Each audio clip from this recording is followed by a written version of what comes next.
Nicole, how has substance abuse affected you or your family? I would say in the worst way. I'll start with the worst way. It began with a divorce. My daughter's husband, I divorced him due to substance abuse, and then it just seemed like it spiraled downward. But the worst has been the children. My daughter and my grandchildren are 12, 10, and 4, and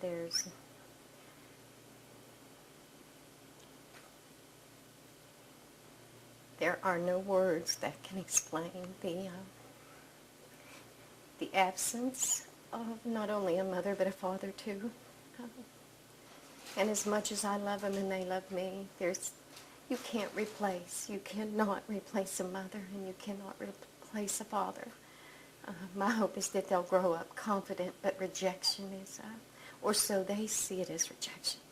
You know, that drug takes over that mother or that father, and they're not the same. They can't feel. They're dull, just dull. There's no feelings there. But that's the So worst. your daughter is she's still around? Yes. And the children get to see her? Occasionally, if I feel like she's not using to the place where it would harm them by being around her. Right. But occasionally, yes. And how did the substance abuse get started? If you don't mind sharing that. No, not at all. Twofold. Her father was a user. Her biological father was a user, as well as a physician she saw when her first relationship with her first child. I saw it full-blown addiction after being given prescription drugs from this particular doctor, and I didn't know it at the time, but she was being abused. She was being beaten, and a lot of hidden things, but she attempted suicide. And the doctor's answer was to give her pain medication, excuse me, when in reality she needed it physically because of the pain, but she cried more for the emotional, and he also prescribed for the emotional as well, but she became, I think, addicted to the pain medication to cover the emotional and mental pain more than anything. So you're saying it really started like an event had occurred and she was giving pain medication. Right. She may have had a thing towards addiction anyhow if there was a substance abuser already in the family. Exactly. And what I'd like to know, because there's an incident that started this, so what was it like before all this happened? In high school? Oh, she was bubbly. She was a high achiever, high grade point average. She had dreams. She wanted to become a vet.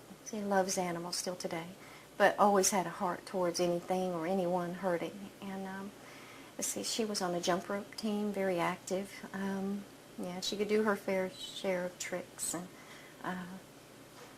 she was just free, full of life and dreams and hopes, and so she was a wonderful teenager. Wonderful. So it wasn't until that first incident of being prescribed drugs that... All right, we started seeing. Of course, she experimented a little bit as she got older in school, and I saw some things, but I did not see it grab a hold of her to change her drastically until after Cassie was born. Cassie was 2 years old. She's 12 years, almost 13 years old now. So it was even after the birth of her first child. So, yeah. And I know that as a mother, you saw this. Did you feel like you needed to intervene, or was this because she was a grown adult? I'm just curious. I did. I approached her, but I think she hid it in the beginning because she was ashamed, and she knew I always put high expectations on her, and so I feel like, in a sense, I failed her in that way, to the place Or maybe she felt like she couldn't tell me. And so I felt like I lost ground there. But then later, as she saw herself in real trouble with the children, she came to me and said, Mom, would you please take them? So, yes, I always felt a need to fix it. I still do. But, you know, at adulthood, she's 31 years old now, you know. You can only go so far, and then you know, yeah, you can't go any farther. You catch them when they fall, but they have to be willing to fall where you're at. So, Right, right. Yeah. And I don't know what else to ask. Yeah. I'm just like, It's a tough one. yeah. It's a tough one. Do you have any?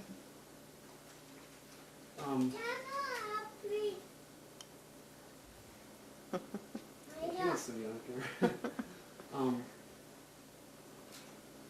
That's a tough story. Sorry. Yeah, yes, I try not. Is there, maybe the question about, is there anything anyone could have done? The community. Is there anything other than the family? Is there anything anyone She else? does say to us often, and has over the past probably 6, 7 years, when she really saw herself for what was happening, she has said to me numerous times, Mom, I just wish there was something close to home. There's something about, for chemical dependency, that when that person, for her for example, finally sees the state that they have woke up and found themselves in, they want to be near, most of the time, their mother, wherever their mother is, and of course their dad too, but there's something about a mom. But yes, she has said to me repeatedly, Mom, what is an area where I could find treatment or help? And So I take it she has gone for treatment. So where has she had to go? she has not. She has We've not. had Okay. no real. But she would be willing to long-term. if there was something closer Absolutely. to home Absolutely, and to she you. would. Yes, absolutely. Okay. I believe that she would. Yes, she's told me that repeatedly. Mm-hmm. Repeatedly. But she told me the other day, I even said to her, I asked her the question, Danielle, if you could go right now and tell me, brutally honest, and she is now, tell me the truth, would you go, and tell me why? And she said, you mean close to you, Mom? I said, yes. I mean, if there was something here, close to home, would you go?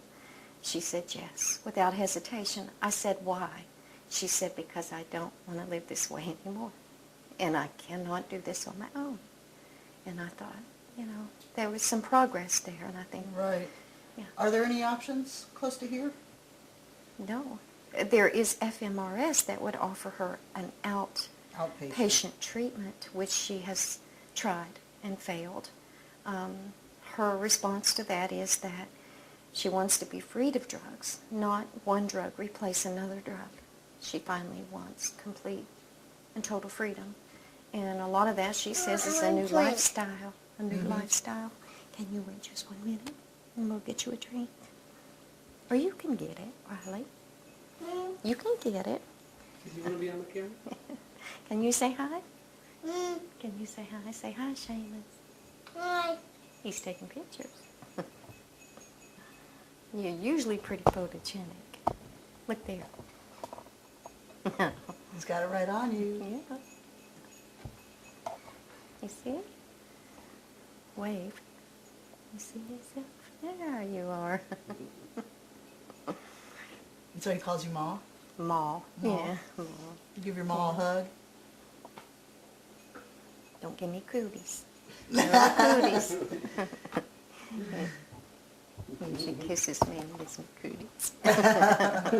We need cootie powder around here, don't we, Ralph? Yep. You need what paddle? Need what? Watch paddle. Watch powder. Washing powder? Well, that was good. That was Mike can good. do to actually agree to let, Mm-hmm. full-time basis, and she'll say, I need a lifestyle change. And after you've done that repeatedly, you wake up, no matter how we live, you wake up every day and you do the same thing. And the older I get, the less reluctant I am to change. Mm-hmm. That's bad, because change is good. But don't know. She told me, Mom, I just can't stand the thought of being put in a strange place around strangers or people I don't know. And I'll say to her, but if it saves your life, you'll get to know those people. Right, Make them right. your friends. But, yeah.